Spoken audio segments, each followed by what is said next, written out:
Are we good? Okay. Hi, everyone. Welcome. My name's Diane. I'm from the Park City Museum. Welcome to us today. Thank you for coming. We're going to get started.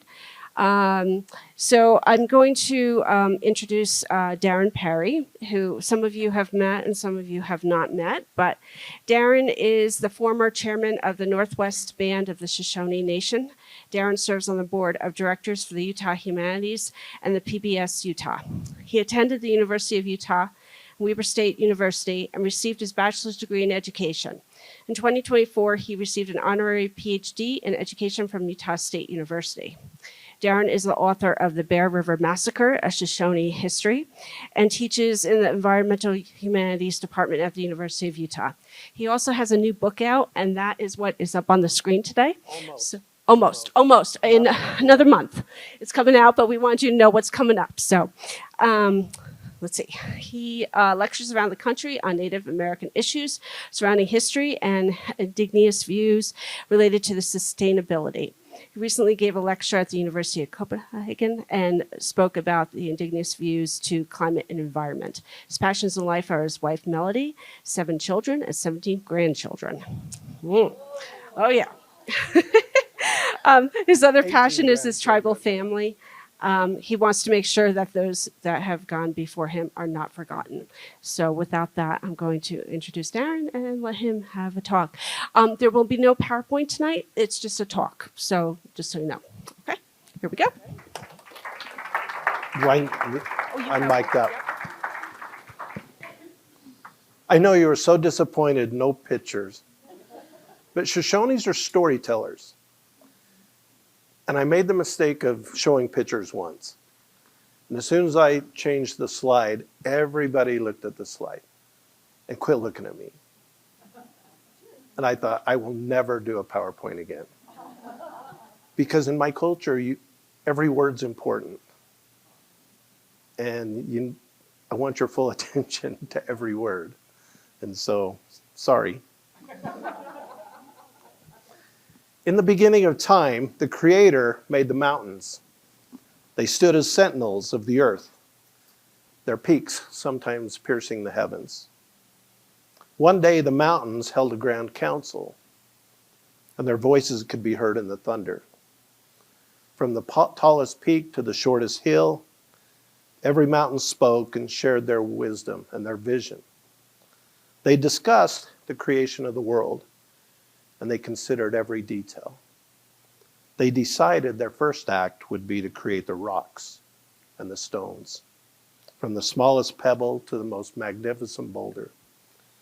They would mark the paths that guide the waters and hold the ancient stories of the earth. Next, the mountains turned their attention to the plants, the mighty pine that would stand tall, providing shelter and stability throughout the seasons. The delicate wildflowers would bring color and fragrance, spreading their beauty across the meadows. The sage, the cedar, and the tobacco would offer their healing properties that would cleanse and purify the spirits who used them. They created the animals next, and they each had a purpose.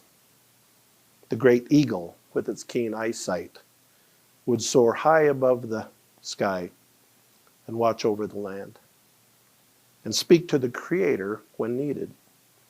The bear, who was strong and wise, would roam the forests, teaching others about their importance of strength and courage. The wolf, with its sense of community, would travel in packs, showing their loyalty and unity. Finally, the mountains spoke of the water, the lifeblood of the world. They decided that the rivers and streams would flow from their peaks, bringing nourishment and life to all beings. The lakes would be the mirrors of the sky, always reflecting the beauty of the universe. With their job complete, the mountains stood back and they watched the world come into being. They watched each element play its part in this grand design. And it became a testament to the wisdom of the mountain's council. Today, the mountains continue to stand as guardians of their creation, and their presence is a reminder of the wisdom that is hidden within every peak and valley. Centuries ago, the smoke of the wigwam and the fires from the council meetings rose from every village, from the east coast to the west and north to the south. The shouts of victory and pain and suffering and the war dances rang through the mountains and plains. The arrows and the deadly tomahawks whistled through the forests and prairies. The hunter's almost motionless movement startled the wild beasts and birds in their lair and nests. To the Indian, the song of the bird was music. The drone of the bee was delightful. The lonely fiddling of the cricket was sweet to the ear. The young listened to the songs and tales of bygone years. They listened and learned so that one day they might be able to repeat the same. The mothers took time out to play with their children and taught them to love and appreciate the simple joys of nature.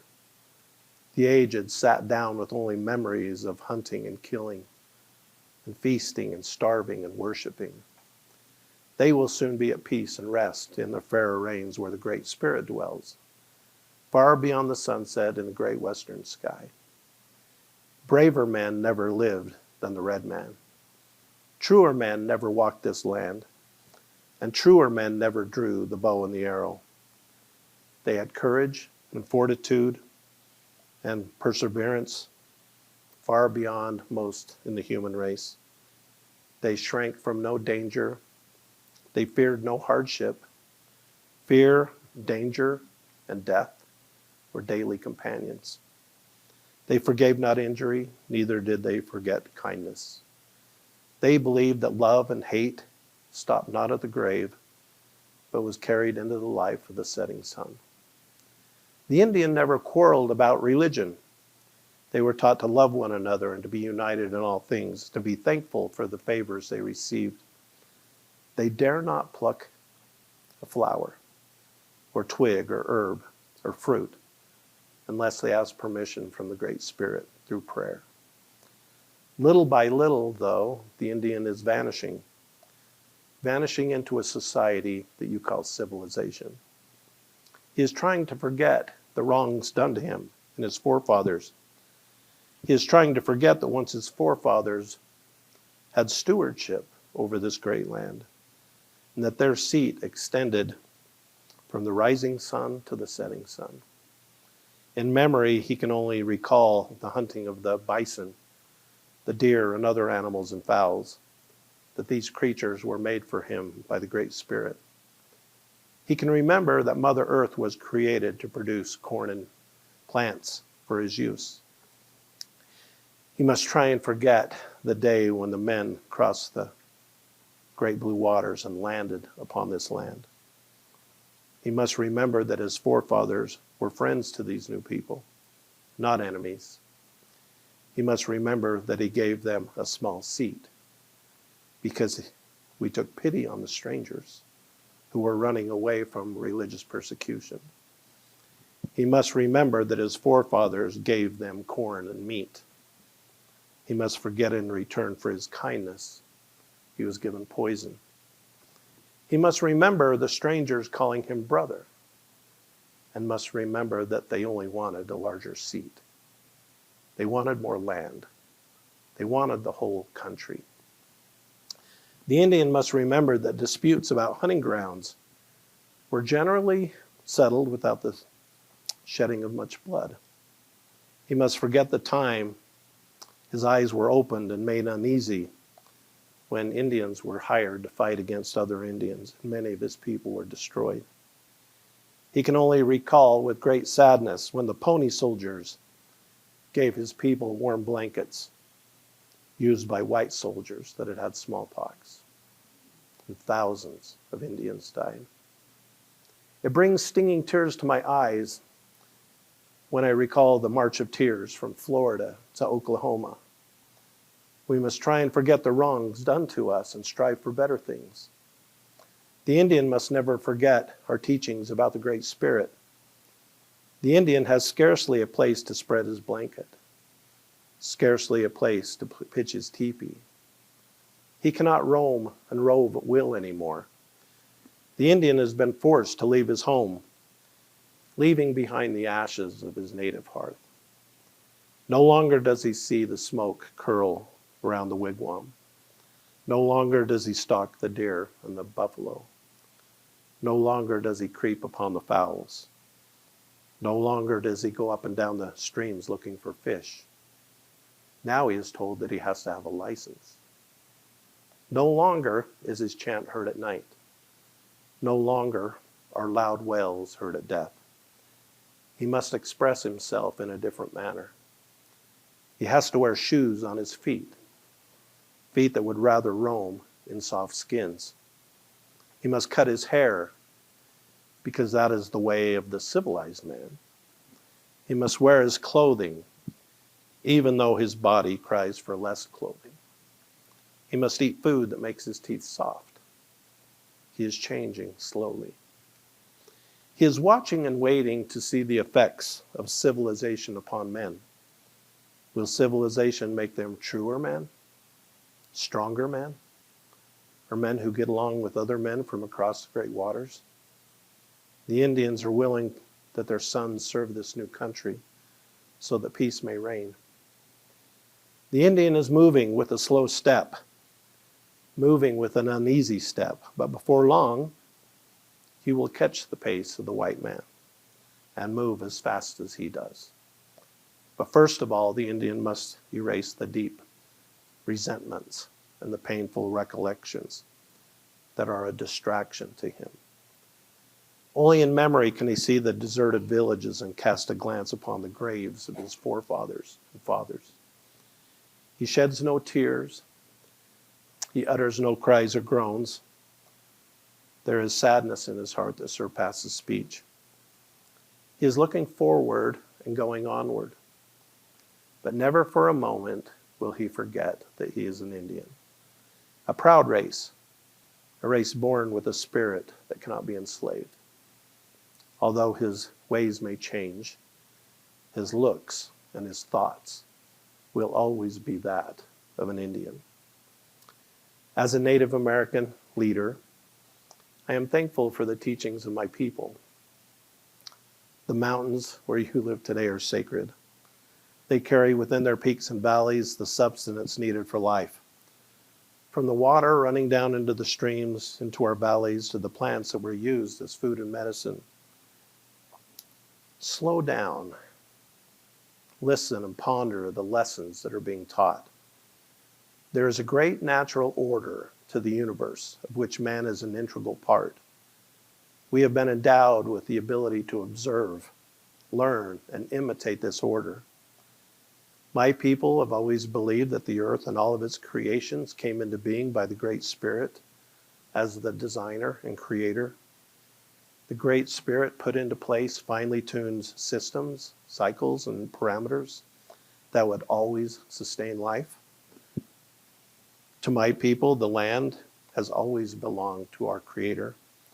We have been given careful instruction to not overuse the land, to allow it to rest during certain times.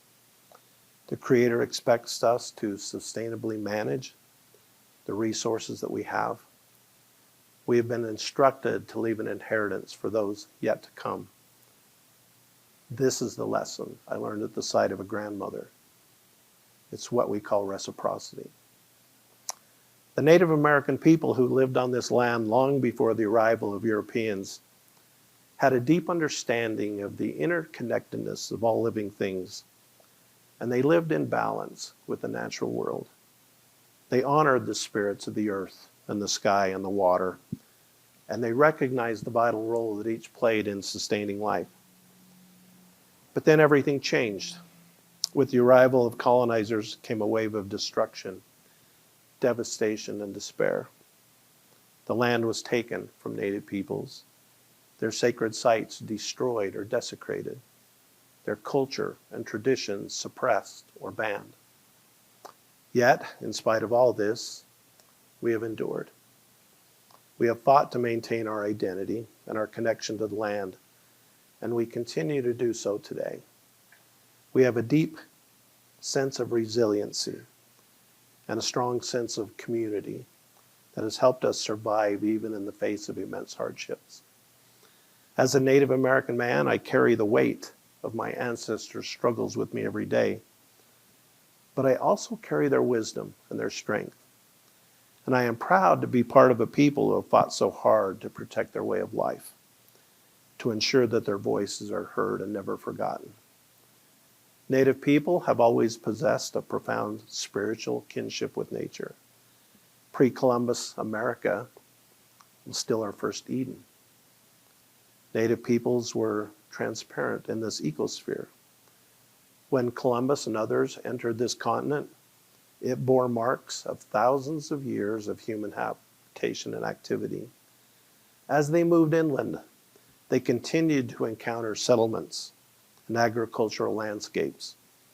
The pioneers at the head of the Euro-American advance followed the signposts of cleared fields and orchards that have long recorded the experiences of the American Indians in selecting good soils, managing local ecologies. Every plant, tree, and animal carry its own unique wisdom and teach us how to live in harmony with one another and in relationship with our Mother Earth. The land the colonizers first put their eyes on were not untouched or wild, as some has described, but rather the range of a broad range of indigenous land management techniques. We know that the earth and all of its creations came into being by the hands of the Great Spirit as the designer and the creator. The Great Spirit put into place systems that would always sustain life. We have been given careful instruction. We are caretakers and not owners, a distinction that is often misunderstood today. The Creator expects us to sustainably manage the resources that we have. We have been instructed to leave an inheritance for those yet to come. In the late 1800s, John Muir commented that the Indians walked softly and hurt the landscape hardly more than a bird or squirrel. And as a result, the lands that the Europeans arrived to was rich and fertile, organized and well tended. Our people didn't struggle against nature. They worked within the set bounds and out of a spirit of respect. We took no more than we could use and used all that we could from what we took, always making sure that we put the time and energy back into the land so that it would continue to yield and produce for generations to come. We have always believed, as you should, that the Great Spirit put everything on this earth for our survival. Nature needs to be tended and carefully and lovingly maintained, to be respected and not dominated. The natural resources on this earth will continue to produce year after year, but only when our steps are light and our hearts are right. But now, it seems like everything's changed. How do we reconcile the past when Western values teach us that we have rights? The right to use the land for extraction and depletion and development for the sake of short-term profits, versus indigenous values that teach us that we have obligations. Obligations to the past, present, and future. Obligations to our community. Obligations to what my grandmother called our non-human kinfolk. Western worldviews are scientific and skeptical, often requiring proof for a basis of belief. Indigenous worldviews are based on a spiritually orientated society. This is a system based on the belief in a spirit world. To Native people, land and water, animals, they all have spirits. Western worldviews say that there's only one truth based on science or law. Indigenous worldviews say that there can be many truths. Truths are dependent upon individual experiences. Western worldviews has a way of compartmentalizing society, and systems. Indigenous worldviews say that societies operate in a state of relatedness. Everything and everyone are related. Identity comes from those connections. Western worldviews say that the land and water and its resources should be available for development and extraction. Indigenous worldviews say that the land and water is sacred and is only given by our Creator to be carefully and lovingly maintained. Western worldviews judge your success by how well you achieve your goals. Indigenous worldviews judge your success by the quality of your relationships with each other. Western worldviews say that human beings are the most important thing in the world. You know it's coming. Indigenous worldviews say that human beings are not the most important thing in the world. And Western worldviews teach that amassing wealth should be done for personal gain. Indigenous worldviews say that amassing wealth is important, but only for the good of the community. Do you know that the Iroquois Nation, their leadership doesn't make any decisions without considering what effect that decision would have on 7 generations ahead? Think about the implications of our future if our leaders govern that way. There's an old Native American proverb that says, "We do not inherit the earth from our ancestors. We borrow it from our children." What kind of world are we leaving them? What will their world look like? I think it's time that we change our thinking and approach when it comes to stewarding this earth. Can we change our thinking and consider not only the health of the people, but also the health of the watersheds that nourish our lakes and rivers, and the health of the environment? You see, the health of the people will always parallel the health of the water and the environment. Scientists are finally discovering what Indigenous elders have been teaching forever, that we're all connected. Politicians are discovering what the Iroquois already knew, that we must start governing for the benefit of future generations. That's what young activists are saying when they demand climate justice. We cannot sacrifice their future for the sake of short-term profits. There is not enough science in the world that will overcome our selfish behaviors. A scientist once said, "I used to think that the top environmental problems of today were biodiversity loss, ecosystem collapse, and climate change. I thought with 30 good years of science, we would address those problems and solve them. But I was wrong. The top environmental problems today are selfishness, greed, and apathy. And to deal with those, we need a spiritual and cultural transformation. And we scientists don't know how to do that." Just over 100 years ago, the Colorado River Commission met behind closed doors to sign the Colorado River Compact at Bishop's Lodge in New Mexico and Santa Fe. The commission included delegates from 7 different states that called the Colorado River Basin home. They were chaired by a guy you may have heard of, Herbert Hoover.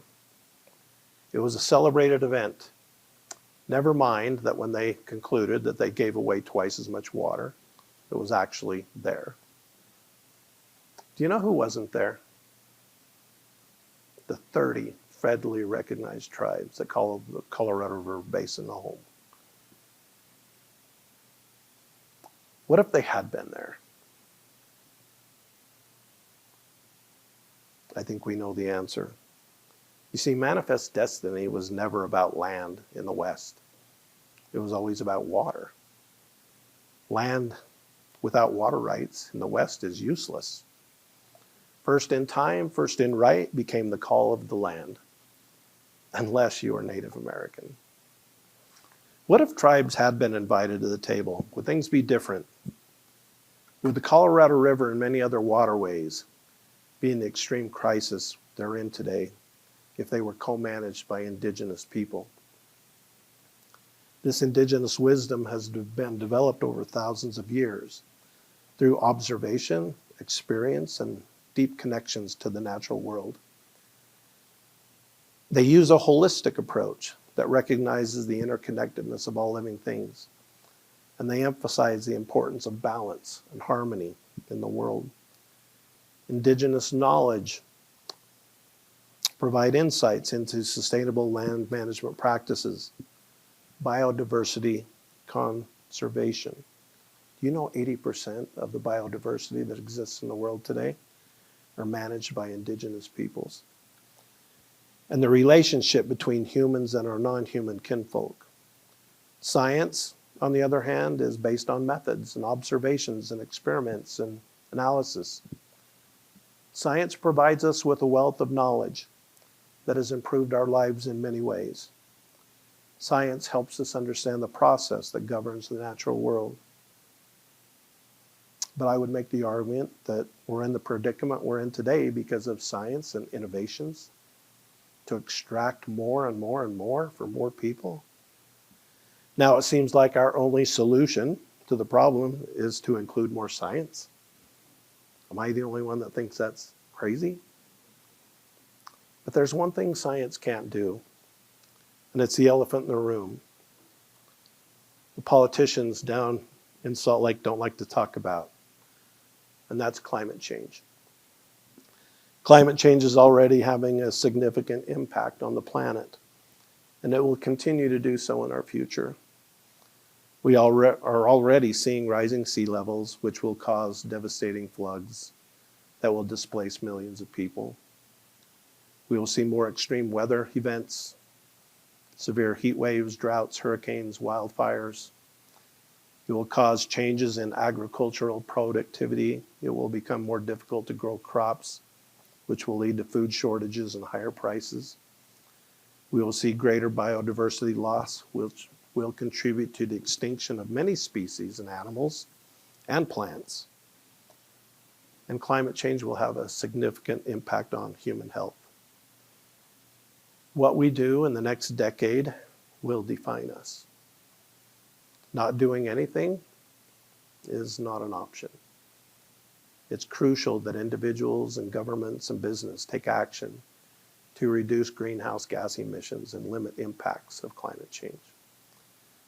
When we assume that scientific knowledge is superior to indigenous wisdom, we make collaboration impossible. And to me, that's what it's going to take if we are going to solve the problems of our future. Think about it this way. We know what to do. If I asked every one of you what we could do to solve climate change, we could all list 10 things. We know what the drivers of climate change are. We know all of these things to solve the problem, but we fail to act. We fail to act because we haven't incorporated values and knowledge together. Incorporating values into our decisions will promote collaboration and dialogue. This kind of collaboration can lead to more effective and equitable solutions to environmental issues.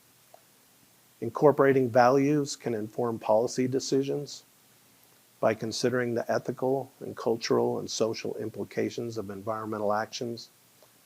This will help our decision makers to be more responsive to the needs of the most marginalized communities that are most affected.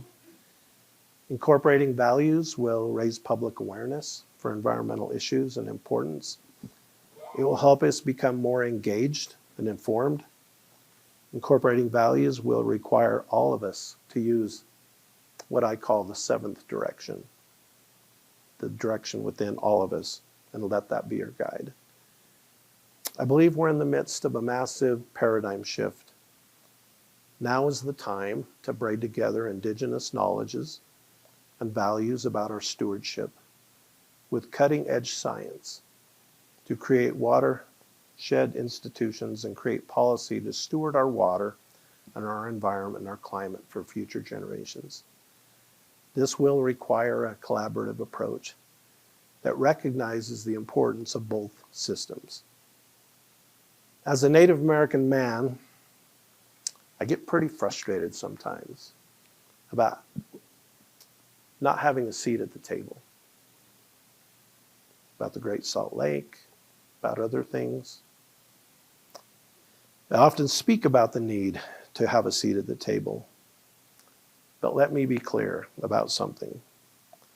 This is not merely a request for inclusion, or is it a plea for recognition from a colonial system that has long denied our rightful place. It is not us who needs a seat at the table. It is everyone else that desperately needs us at the table. The structures of dominance and extraction that have ruled the world for centuries are in the process of unraveling.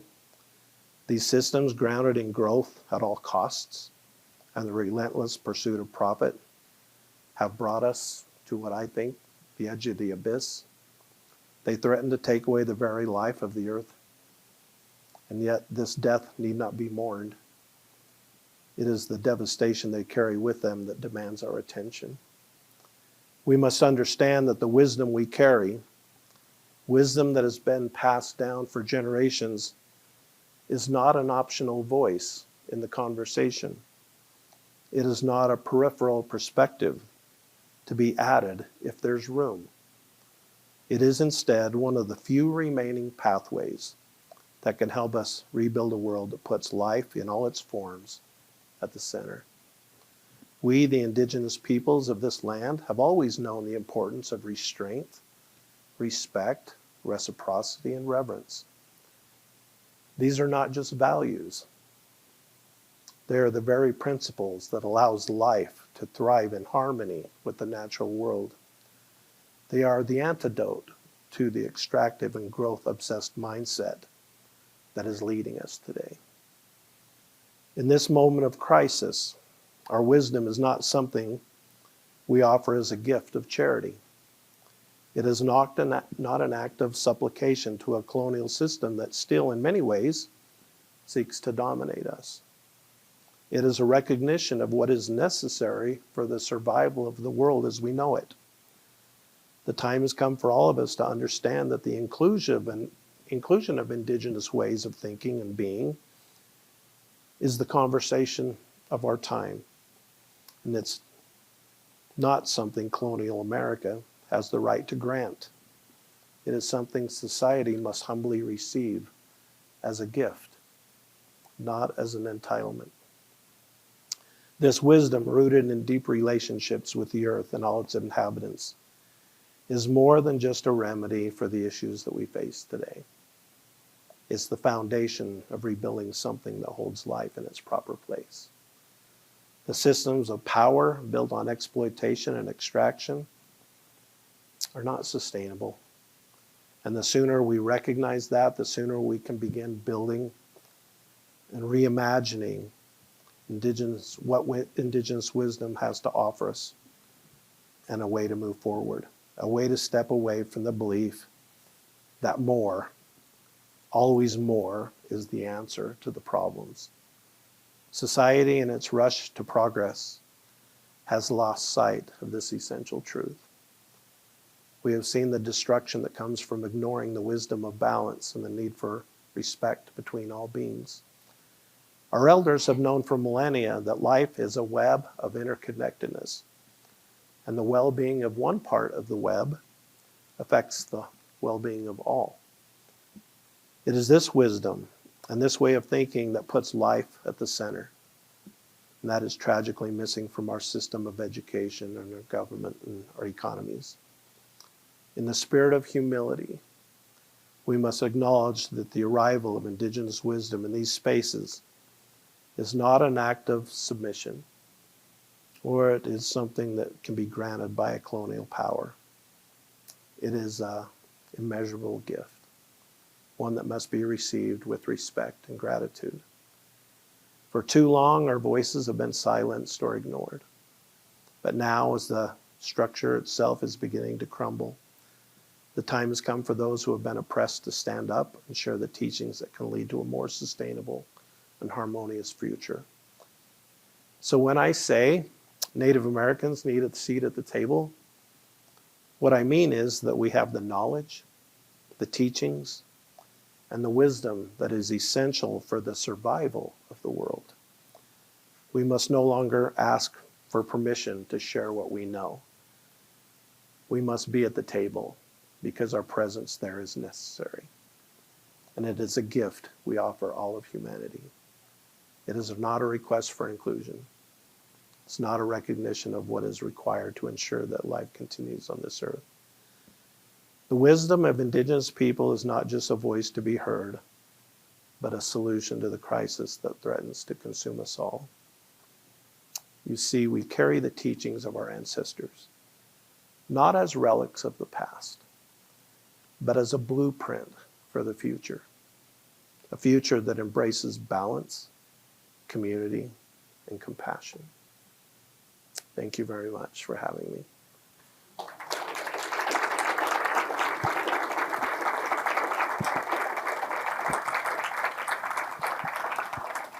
Do you have any questions? Okay, and if you do have a question, you have to speak into the microphone because otherwise it doesn't pick up on the recording, okay? Sorry, that got kind of heavy. Any questions?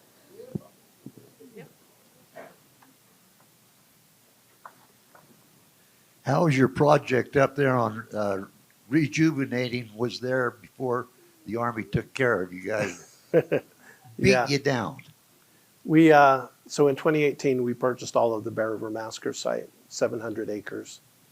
But before I thought we could, I had goals. I wanted to build an interpretive center to tell the story of the people. But I looked at the land and how degraded it was. And I thought, before we can tell the story of the people, we have to heal the land and tell the story of the land. So we started a restoration project in 2019 with the help of Utah State and many partners. And it's gone really well. We've taken out 500,000 Russian olives. Over the last 3 years, we planted 11,000 cottonwoods and willows, sumac and choke cherries and service berries. And so the land is completely transformed because of the Russian olives gone. What that did, and I didn't realize that, one of the scientists told me that one mature Russian olive uses between 50 and 70 gallons of water a day. One. And there were 500,000 of them. So, and the Bear River flows right through the heart of the land. So we just feel like what we're doing there puts more water back into the Bear River, which we hope makes it to the lake. So, but it's going good. I've raised about $5 million for the Interpretive Center. In 2019, it was a $6 million building. Today, it's about an $8.5 million building. I'm tired of raising money. So if the goalposts had quit moving, we might be there one day. But I feel good we're going to get there one day. But the land looks beautiful. We're still, every November, we have a tree planting day, usually towards the 1st of November. Last year, we had 500 volunteers from everywhere. University of Utah sent some busload of kids up, and we've had great buy-in from the community. So if you want to plant a tree, come on up in November. Dress warm. So.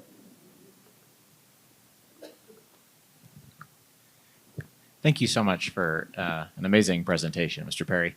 I have a question for you. I think from what I have seen, the environmental education movement around the country tends to focus increasingly on STEM education as it relates to the environment, science, technology, engineering, and math. And I think I wonder how you might re-envision environmental education incorporating Indigenous elements of, to help foster this cultural and spiritual shift that you say is necessary. I think it's a perfect fit. In fact, I'm going down to Moab. The Utah State Extension is having a STEM conference with kids, and I'm going to spend the morning with the kids and show them, do a land blessing and show them, the proper way that we do start environmental work like that. What I'm really talking about is injecting Indigenous wisdom, because when I get yelling about it a lot, I think, what if Governor Cox put me on one of these boards? And they're going to say, okay, solve the problem. What are you going to tell us? What's the magic bullet? And I think really what I spoke about tonight is just how Indigenous people view the environment. It's a values problem. It's not a science problem. But we need science. We need new innovations. But if we don't change our behaviors individually, everybody in here is old enough to remember this commercial, except that cat right on the second row. Remember when there was a commercial on TV? America had a littering problem. Still does. Yeah, well, they need to run that commercial again. That car's screaming down. It looks like Monument Valley that Forrest Gump ran on. You know, nobody there. The kids threw their wrappers out of the car, their fast food containers, landed at the feet of a man standing there on the road. They panned up, and it's a Native American man with a tear coming down his cheek.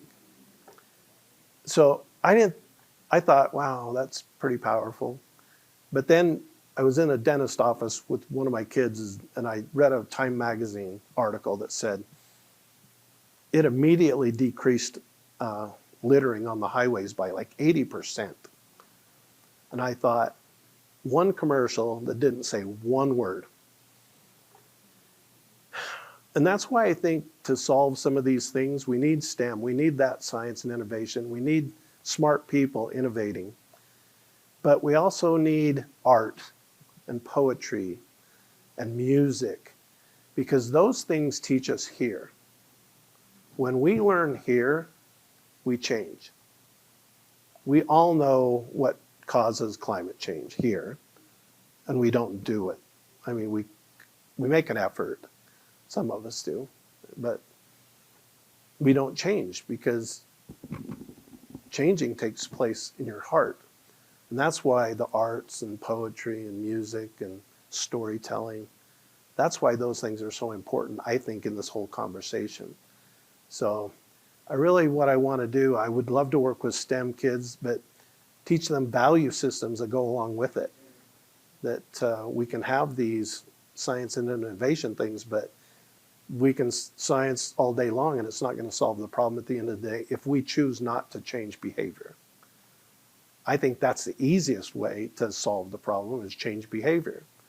How can we get collectively a huge group of people to change behavior without absolutely having to? Because if the system collapses, then we have no choice.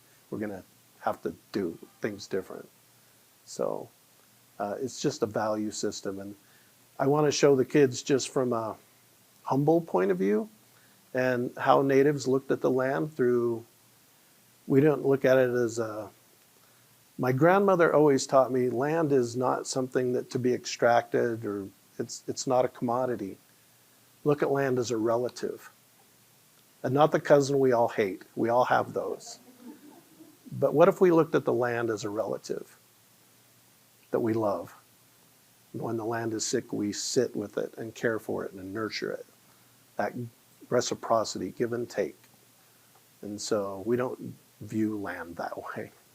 I was telling my new friend here, I was driving to Uinta Basin the other day, and I hadn't been up here in a year or so, but I drove to Heber City. But my gosh, the development, holy cow, that's going on here. And I just thought, oh, my goodness. We live in a state with a certain amount of water. And I don't know, unless we can manufacture more water. When I say we've scienced the problem to death, science has given us more water by saving it and damming it. And so we've done all we can that way. But one of these days, and if you don't believe me, ask St. George how the water thing's going. And if they don't get any more rain in the next 3 or 4 years, how could you live down there? I mean, seriously, that's the point we're at. And the elephant in the room is that climate change. We don't know. None of us can predict a good snowpack next year or the next year. With that unknown, it's just crazy that we would just keep developing like we have an unlimited resource that we don't. And so it's a value systems. Let's teach values as we teach the science and technologies. And let's teach them some values. do public service. And I told Brian Steed, the commissioner of the Great Salt Lake, run some public service commercials about stewarding water. And I go into elementaries and show them water usage and why water doesn't get to the lake like it used to, in concrete ways that they look and go, oh, and say, we got development over here, you've only got this much water, where are you going to put it? And so I think our kids are going to save us, but man, we're getting down to the wire. So I have hope, though. I mean, my university students give me hope every day. So, oh, one question back here, and then better let the district attorney talk. First, thank you so much for sharing your wisdom with us today. I wanted to ask if you would share some of the indigenous knowledge around foodways and around land stewardship and food production. I'm glad you asked that. Did you go to my class this semester? So I taught my class. Okay, well, the University of Utah, I taught full-time there till budget cuts, and then they cut me. And so when they got rid of me, I live in Cache Valley. So I sent my syllabus to Utah State in their sociology department. They have environment and society. And I said, could you guys use this? I could teach this class. And she called me right back immediately and said, yes, I only have 2 days to get it in the catalog for this last semester. And so I taught it, but it's called Indigenous Land Stewardship. And towards the end of the semester, we talked about food sovereignty and how all of this Shoshone food is still in the mountains. So if you go on hikes today, you pass 30 varieties of food or medicine that the Shoshones used. That was our grocery store and our pharmacy, and the plants are still there. So I had a couple of kids in my class go, we need to plant a community garden with only Shoshone plants. And so we planted, just the other day, 20 varieties of plants that only Shoshones have access to. There's a wild potato that grew wild up in the Cache Valley. I couldn't find any of those, so we're planting the 4-corner wild potatoes that I've got at Red Butte Gardens. They've produced a few. And so we're gonna grow Navajo potatoes, I guess, in Shoshone country. They look the same, they're really tiny. So begrudgingly, I'm planting Navajo potatoes. But it's sustainable, it's always been here. It doesn't require much water. And so we've got this 3 acres. We only planted a half an acre though. And in the fall, we're going to harvest all of those plants and cook them for the community and show them how to prepare them and what kind of food is still there that we can cultivate that we don't even think about when we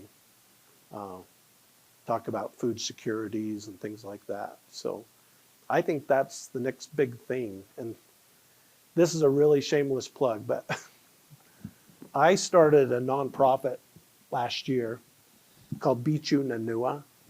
It means return of the people, returning all of this wisdom back that's still there. And my book talks a lot about that, but 2 things my nonprofit does is develop curriculum for K through 12 from the Native perspective, and we've done really well. And National Science Foundation gave us a $3 million grant 3 years ago, and it just ended. And we had another one lined up, and that's gone. So I don't know when we're going to be able to keep working on this curriculum, but it'll transform how you teach Native American history. And the other one is food sovereignty, developing these foodways. And so that is a big goal of mine. And I'd eventually like to open a restaurant that only serves Shoshone food, like my friend Sean Sherman did. He's the Lakota Sioux. He wrote a book called The Sioux Chef. Google him if you don't know. But his restaurant in Minneapolis won the James Beard Award for the best new restaurant in America last year. And he only serves what the Lakota would have had. So this indigenous food. It's there. We just need to develop it and cultivate it on a large scale, and that's what we're doing in my class on a half acre. And hope to expand it to the 3 acres. So, but I brought a few of these and my business card up here with the information on it. I hate to ask for money, but if you want to donate to it, there's a Venmo thing on there, and I have an account at Zions Bank. So it just allows me to keep doing what I'm doing, especially with the food sovereignty. I think that's going to be key, because the pandemic taught me a couple of things, and I never thought I'd go in a grocery store and see some empty shelves like I did. That was a little worrisome for me. We're only 1 or 2 events away from having those supply chain issues again. And I thought, man, what if we were growing our own food with food that's just outside our door anyway? What if we just take the little land that we have and start cultivating some of that and building these community gardens? My grandmother said, our people are only as strong as the most vulnerable within our community. They were community-minded people. They took care of the village. They took care of each other when the needs were there. So I think there's a lot we can do with food sovereignty, though. Do you have a publication date for your book? And kind of So is there a publication date for my book? I hope it's out in the next month. Everything's done.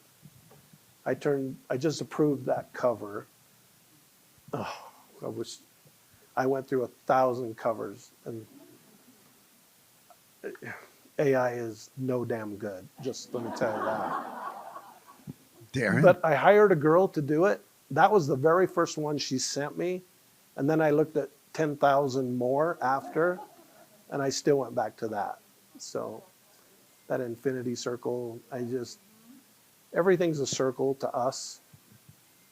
And so, but it just talks about a lot what I talked about today, a little bit. So, thanks. Yes. Thank you for being here.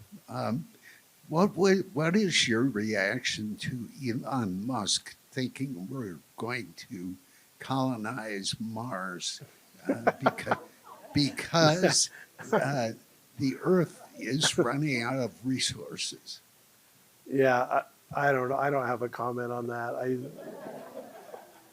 Man, we're having a heck of a time just here. So none of us are going to live to see that. I can guarantee you that. None of you are spring chickens here, so, and me neither.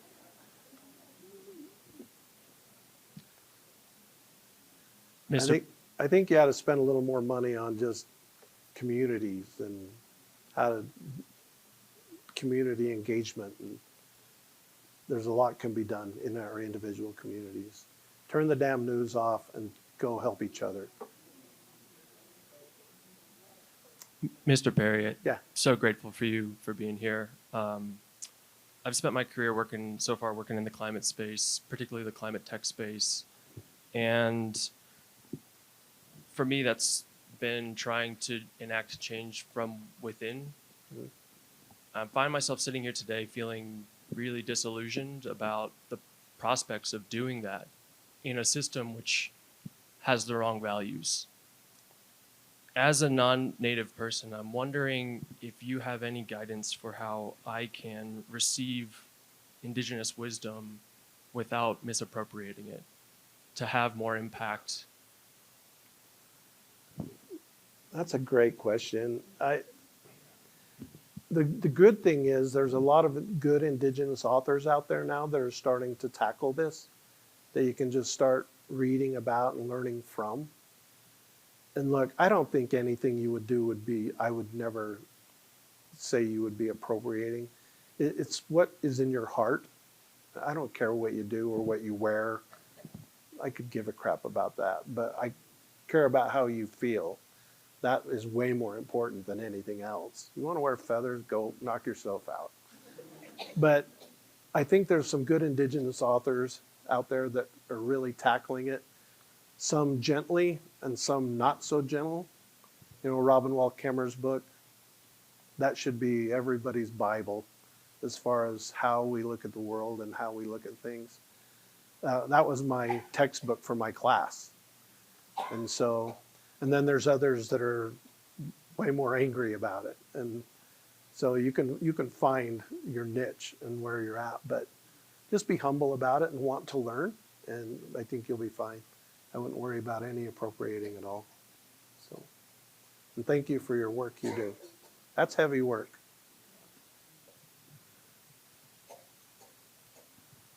Uh-oh. So, I was just wondering, when you started writing your books, how did you find the motivation to keep going and writing them until you finished? Good question, young man. Well, my first book was about the Bear River Massacre. My whole motivation for that was my grandmother wanted to write a book. Her name was May Timbambu Parry. She was a great woman, and she died before she could write her book. So I kept telling her when she was sick that I would write her book. So that motivated me like nobody else to finish that book. This book, though, is my heart. It's really how I think we can save the world. I mean, that truly is how Indigenous wisdom can save the world. Look, I'm smart enough to know we're not getting rid of capitalism anytime soon. We're not getting rid of these systems that are completely entrenched. But what if we started using some Indigenous wisdom, and by that I mean value systems, into these decisions? Let me give you I think then my motivation for that was, we're running out of time. I want people to learn this way. I had a discussion with the dean of the business school at the U. We were at a luncheon and we're out on the plaza looking at the mountains. And I had that conversation with him. I said, we got to start. This system isn't sustainable. We got to start doing it different. He goes, what does that look like? And I said, your system says I can take that mountain over there and I can buy it. I can extract it, deplete it, develop it, destroy it for the sake of short-term profits. That's what you teach. But maybe we should start asking ourselves, just because I can, should I? And if I do, at what cost is it going to come to the future? How much more pollution? How much more traffic?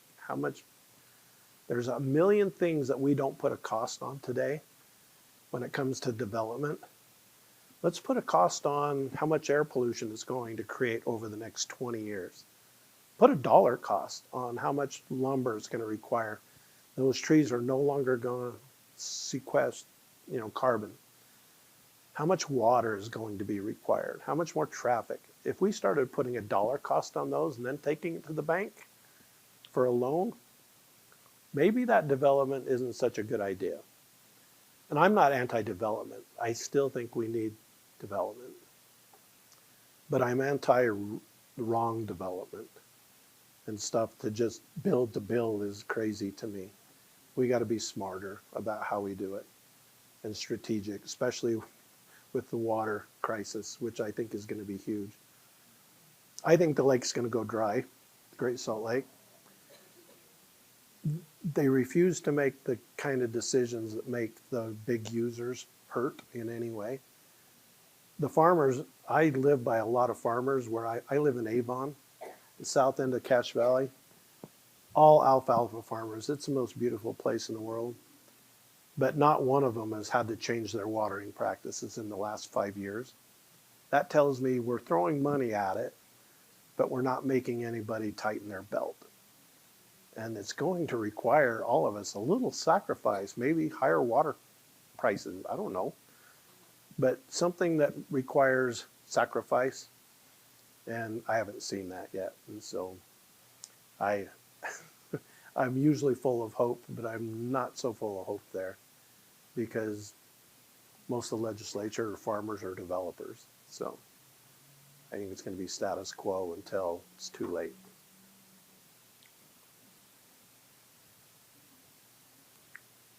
I just have two comments. Again, thank you for coming. How do we get Indigenous people at the table? Do we pressure our political people? Are they running for office to get on those tables? And then my second question is, I guess I had very much of a colonial background. And We all do. Well, but I've read so many books now, and I married into a Greek community where storytelling is so very, very important. And I was raised where nobody talked about really anything. We need classes to teach people how to start telling stories again. Yeah. Because I know a lot of men that came back from the second, or women too, that came back from the Second World War just didn't want to talk. Yeah. And then things did happen, and when they built the memorial in DC, a lot of these veterans came across with their story. The same with the Holocaust stories coming forward. How do we get people to start telling stories again and to realize how really important it is? But again, tell us how to get you at the table. I think that's important.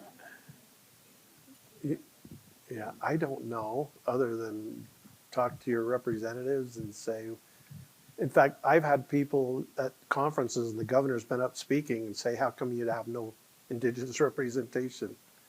Well, we're talking to the tribes and they're giving us input and da, da, da, da. I'm going, well, yeah, I know how that goes. So, and not just a seat at the table, a decision-making ability to do that. And so, with the current state of politics, I just don't see it happening anytime soon. In fact, I don't see it happening at all. So I kind of just take on the where can I be most effective? And it's coming to talk to groups, writing this book. I do it soft, but I do it with my students at Utah State. I've gone to 57 elementaries this year to talk to the kids free of charge. Tomorrow I'm at West High School, and that'll be my 10th high school. My grandmother told me, never ever turn down, if somebody wants to hear about our culture, you never say no. And so I never say no. I go share my culture. And I love to do it, and thankfully I've been strengthened to be able to do it. And I don't get tired. I just go share my culture because somebody wants to know about it. And it's like one little school at a time, but over time I think it can make a difference a little bit. So, but I don't have high hopes for anybody appointing me on anything anytime soon. So, but I mean, maybe I'll tell you this, I'll send every one of the legislators my book and see if it makes a difference. Free, so. Thank you, Darren. We appreciate it. We appreciate you coming today and talking. So thank you. Thank you. Just a quick question. What makes you think our politicians can read? What's that? Oh, yeah. I'm afraid some of them can't, so.